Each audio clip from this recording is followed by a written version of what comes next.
Ladies and gentlemen, boys and girls, and children of all ages, welcome to the Scale Model Outlaw. My name's Mike. I'll be your host over the next 15 or 20 minutes, so we try not to keep them too long. If it's your first time tuning in, we appreciate you. Hope you like what you see. How about maybe leave us a comment down there in the old comment section? Or how about a big old thumbs ups? We love those big old thumbs ups. A subscribe would be nice. Doesn't cost a dime, and we appreciate them. Returning viewers, guys and gals, thank you all so very much. We appreciate you for sure. This week, guys, we got a stash ad video from our show that when we were at in Jaxcon, which Jaxcon is a show, an IPMS show in Jacksonville, Florida, which was held last weekend. The dates were the 7th and 8th, I believe. So, when I got back, I got sick, man. I was out for about 2 or 3 days, laid out sick, and then trying to get caught back up. So I'm a little late getting this video out, and I apologize to y'all for that. But we're going to get it taken care of today. But before we get into the stash ads, let's hear from our awesome sponsors, IcemanCollections.com and ScaleFinishes.com. Let's get to their commercials, so when we get back, we can dig right into what we picked up at the IPMS Jaxcon show. We'll be right back. Enjoy the commercial.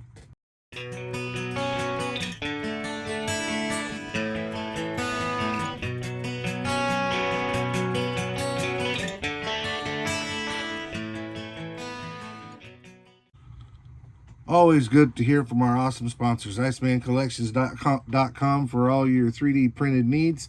Be sure and go check those guys out. Fill your cart up with all of his awesome products.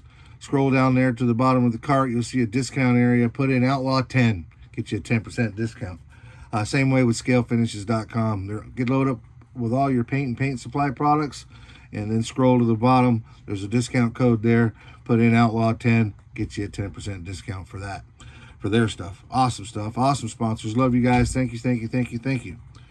Well, all right. Straight up, man. As you can see, the very first kit we're going to talk about is this 1969 Ford Talladega. This is a beautiful car. I actually have one of these kits, but I picked this one up because it was like $10. It is still sealed, factory sealed, which we'll talk a little bit of the difference between sealed and factory sealed. I'm going to give you guys a tip. Most of you probably already know, but I learned this over the weekend, and thank goodness for a sharp eye. But this one is truly factory sealed, 1969 Ford Torino Talladega. A little bit about this kit. It says here on the side, in 1969, surprise appeared in Ford showrooms across the country and puzzled many consumers.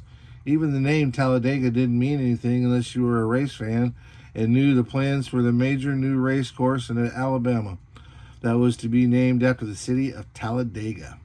The Big T was designed to compete with the Charger 500 and win at the racetrack. With the combination of Ford's powerful 335 horse, 428 cubic inch Cobra Jet V8 and the aerodynamically enhanced body, veteran drivers, the Talladega went on to win 30 of the 54 races it entered in 1969 and helped Ford to retain the coveted manufacturer's title. 6 prototypes, 5 pilot units, and 743 production cars were built and sold for a little over $3,600 a piece. Let me make sure you said that again. There was only 743 made. They had the big 428 cubic inch Ford motor, and they sold for $3,600. Today, the Talladega is rarely seen and has a strong following amongst admirers. I happen to be one of the admirers. Really cool kits. Here's the race car version on the back. Pretty cool looking stuff, man. These cars were awesome cars. And AMP. Gotta love it. All right, so next up, we got 2 to choose from. All right, I'm gonna choose this one. Bada bang, bada boom. I think many of us are familiar with this kit. This kit is the USAC group build, right? You can use this one for the USAC group build, and this is the kit that I'm using for my USAC group build. Doing a lot of modifications. Well, not modifying the factory chassis, kit bashing another chassis, modifying it to fit into here because, you know, It's not easy enough just to build one. You got to kit bash and custom build and 3D print motors and just make it cool, right? I bought this because it was cheap. If you look right there, it says $18. I was talking to you about factory sealed. If you look at this from the top, it looks all nice and smooth. Looks like it's factory sealed. But there's two things that gave this away. Somebody tried to repackage this kit and sell it at, I mean, 18 bucks is still not bad. If I'd have had it for 18 bucks and the wrapping wasn't on it, it would have been perfectly fine. But if you start looking at that wrapper, that end there, you kind of catch it in the light. That end there actually doesn't look too bad, but you can start seeing imperfections in the wrap. And typically your factory stuff is going to be wrapped very well. But here is a really big hint. If you look at the back, I'm telling you these tips, so if you guys are buying from somebody and it looks sealed, don't just assume it's sealed from the factory because it has the sealing on it. They can reseal them. I'm sure many of you know that, but just some of you that might not. But if you look real close, and let me get my pointer. If you look real close, you can see a slit in the cardboard right there. All right. Well, the package doesn't have the cellophane or whatever this is on the outside doesn't have that slit in it. So what that told me is somebody took a razor knife, slid across the bottom, opened it up, checked it out, which is plenty fine. But then they tried to reseal it and sell it at, and even at 18 bucks, it wasn't bad. But still, now you're trying to deceive me, so I'm going to beat you up. And that's what I did. I went in and told the guy, I said, look, I see what you did here. I don't know. He said he had it on consignment, that it was somebody else's. I didn't argue with him, but I didn't pay $18 for it either. Here's a really good example of bad wrapping. You can see as the light hits that cellophane, very seldom would the factory have something like that. Maybe on them way older kits, but for me, the split across the bottom was you can really see it there where I just picked it up. You can see that box has been split with a razor blade, and there's no way you're going to split that box with a razor blade and not cut that plastic. So it's been resealed. Again, that doesn't mean there's anything wrong with the car, or the kit. Just be careful when you guys are buying stuff. Sometimes if it's too good to be true, it's too good to be true. This one, I'll follow up with this guy. This one could have been deceiving, all right? Because I found that dart first, and this guy had the same. I bought both of those kits from the same guy. Again, I'm not picking on the guy. He said that it was a consignment thing, and we worked out a deal that was fair. But this one is the 65, yes, 65 Plymouth Hemi Super Stock, the Melrose Missile. Not a super hard kit to find, but definitely not at your local hobby stores anymore, at your local hobby shop. Any of you, and this one's the same way, you can see the cellophane's not perfect. In fact, right here, I think. Yes, you can see it's tore. Let me get my pointer back out again. You can see where the cellophane is actually pulled away from itself, or they got it too hot, right? And it shrunk too much. The big thing about Mobius, if y'all ever opened up a Mobius kit and try to get it back in the box, you better be like the best Tetris player ever, because these things, once you take them out of the box, they don't like to fit back in the box. And if you look, this has got a hump right in the middle of it. That was one of the first things I noticed, telling me that something was up, because the Mobius kits, when they're sealed, they don't have that hump in them, right? They're flat. That's what they're supposed to be. They stack these things on top of each other. They don't want a hump to where something can get squished. Well, this one is, again, a great kit. I'm not mad at him. I'm not mad at the guy. I don't think he deliberately was trying. Somebody that he was working with was trying to deceive people. But this one also had the same exact problem. It's not as pronounced. Let me see if I can get it in here. It's not as pronounced, but there's a cut in this box. There's an X cut where they came along with a knife, cut the plastic off of it. He said you can't really, oh, there it is. You can see it just a little bit. My black magic marker that you see on there, I put the black magic marker on there.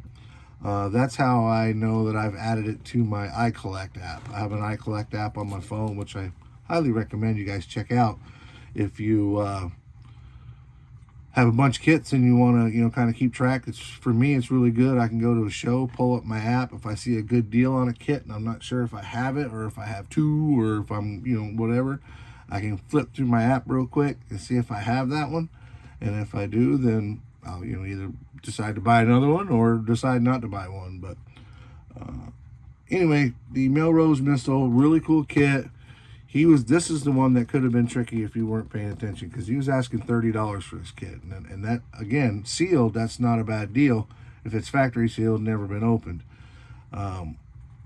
We whittled this guy down because we pointed out some of the things that we told him basically that it's not factory sealed. So, and we bought some other stuff. So, we didn't beat him up too bad, but again, and it's not, I don't know, I don't want to seem like the guy that's all bitter and negative. I don't think anybody was trying to screw. I don't think he was trying to screw anybody.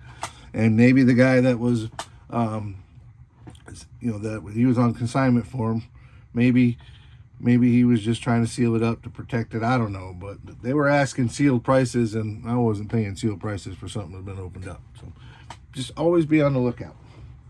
All right, next up, these ones are a lot easier because these ones are open. So you know what you're getting with these guys. Plus, I know the seller.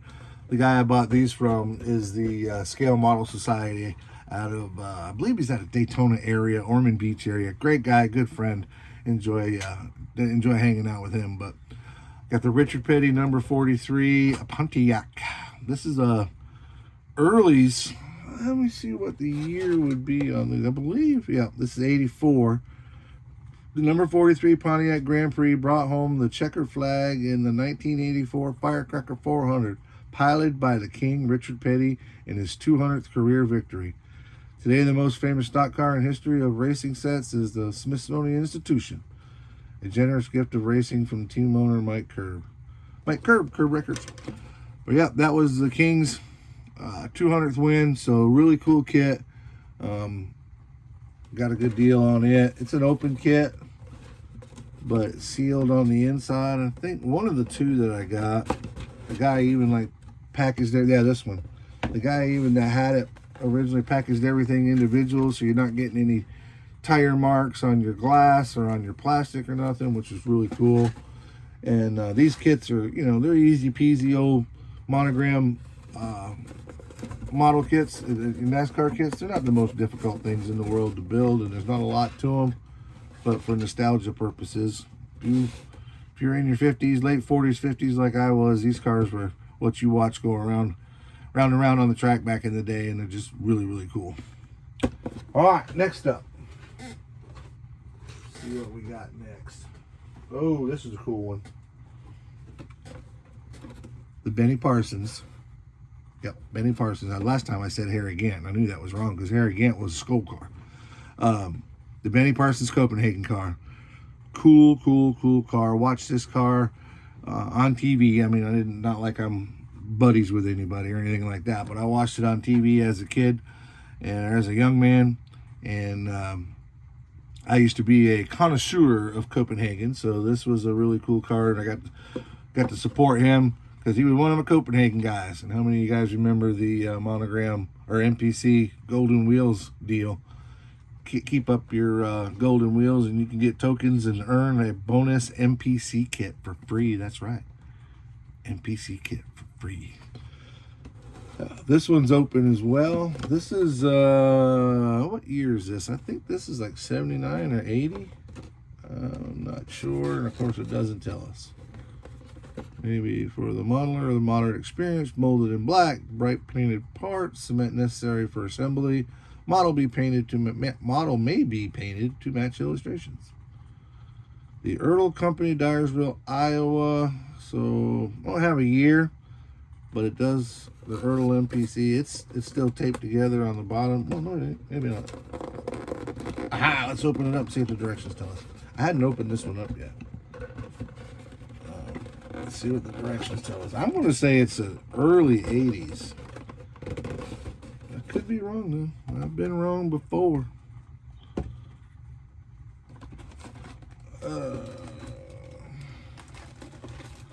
See what the directions say, what year this Copenhagen car is. Again, MPC kit. It's not the most complicated kit in the world. Okay, according to this, it was 1985. Fun Dimensions Division of CPG Products Corp. So that's the only year I could see is 1985. So I was a little off. I said early 80s, late 70s, but there you go with the Copenhagen car. Let's try to get it back in the box so I can move on to the next one so the video don't last 5 hours trying to show you a few kits. All right, next up, aha. This box is a little beat up, but I got this from my buddy Steve at the Scale Model Society as well. These Mustangs are bad to the bone. Love these little cars. Revell had a whole series of them. I've got a bunch. I don't know if you can see them in the back there or not. Probably behind. I don't know. Everything's covering them up. But I have a lot of these. I wanted these for the whole series. There's a whole series of them. And this was one of the ones I was missing from the series. And every time I see one that I don't have, I try to pick it up. And again, the box is a little rough on this one, but the pieces are all there. It's still all in the plastic on the inside. When I'm buying used ones, I look for that to make sure it's sealed on the inside. That gives it more value than one that's got loose parts, because if it's got loose parts, there's no telling what's there and what's not there. A really cool kit, the Jack Roush 25. And then last but not least, again from my good friend Steve at the Scale Model Society, we picked up this 711 Mustang. This is one of the last ones in the series that I don't have, so I'll be able to close out this series pretty quick. Pretty excited about it. These kits are so cool, and this one is truly factory sealed. It's been kicking around a while, you can tell. Got dust on it. Somebody had it in their collection and just been kicking around, but at one point it was $6.99. Says so right there on the sticker. But again, the black magic marker on the back indicates that I've loaded it into my iCollect app. And if you guys are interested in that, let me know down in the comment section. Maybe I'll do a quick video on the iCollect app. It's not free, but it's a one-time fee, or it can be free, but it only holds a few things if you use the free part. But if I used the free part up front and then learned how to navigate the app and really enjoyed it, and then there's like one-time fee, and you can load your whole stash in there. That doesn't mean to exclude your paints, your 3D printed supplies, anything that you want to add into this app, you can add into it. And then if you're out and about and you don't know if you have something, if you don't know if you have a certain color or whatever, or a certain kit, you can refer back to your app and it'll let you know if you have it, and it'll let you know how many you have. You can there's all kinds of neat stuff you can do with it. But so leave me a comment down there if you guys are interested in this iCollect app. Maybe I can do a little review on it and show you how it works. But that is all we've got for today, guys. That is our stash ad collection from Jaxcon, the IPMS show in Jacksonville, Florida. Definitely a great time. I highly recommend it if you get the opportunity to go. It's not the biggest show in the world, but it's not the smallest either. And great people. I mean, that's every show though, right? The greatest people show up to every show. But I get to hang out with some of our friends, and Fred Henry, Old Tom, Skip from Skip-O-Matic, let me see, Sam from Model Mayhem was up there, Chris from Chris's House of Plastic. Hung out with all those guys. I'm sure I'm forgetting more, but Paul Olson, who else am I thinking of? Matthew from MCV Products. Matt, why do I always seem to forget you, man? A good friend. You're one of the first guys I get to talk to when I go to these shows, and I always forget to remember you in these videos. But got to hang out with Matthew up there. It's always a good time. If you guys get an opportunity, go check out his stuff. That's MCV Products. Great guy. We definitely support what he's got going on. He's got some exciting news coming out. Looking forward to. He gave me a little bit of an insider tip, so we'll let him share the news. But he's got some exciting stuff coming up that looking forward to being involved with and being a part of.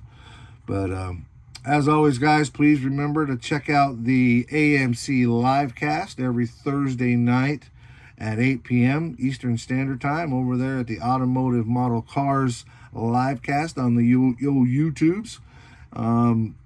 Be sure and check out our videos. Give us a big old thumbs up. Let us know what you like, what you don't like. And as always, be kind to each other and keep on modeling.